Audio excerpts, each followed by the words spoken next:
New Sadabad जी main बाज़ार में MCB bank जे भरिसां मुला रहीम मेमण जी किराना दुकान ते 4 खां 5 साल पुराणो एक्सपायर थियल मुज़र सेहत सामान ऐं गरम मसाले जा पैकेट सरेआम विकिरो करे शहरनि जी सिहत सां खेॾियो पियो वञे।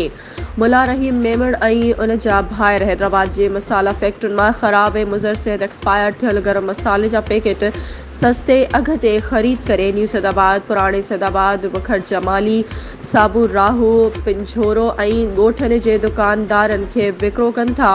Bureau of supply and prices Hyderabad ऐं मटियारी जे अमलदारनि DC मटियारी खे इंक्वायरी करे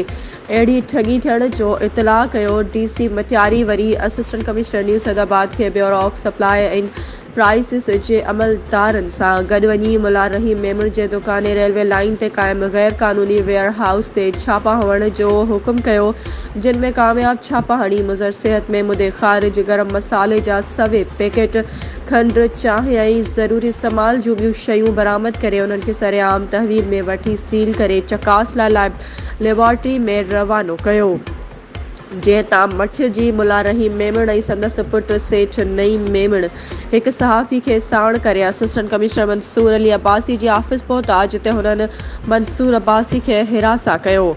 शहरियुनि खे मुज़र सेहत ऐं मुदे ख़ारिज गरम मसालो ऐं ॿियो सामान विकिरो करण ख़िलाफ़ शहरनि DC मटियारी खां मुतालबो कयो आहे त मुला रहीम मेमण ऐं संदसि भाइरनि ऐं पुटु नईम मेमण जी धोखेबाज़ी खां शहरनि खे बचायो वञे ऐं रेलवे लाइन मथां गैर कानूनी तौरु तामीर थियल वेयर हाउस खे मिसमार कयो वञे, इंक्वायरी कई वञे।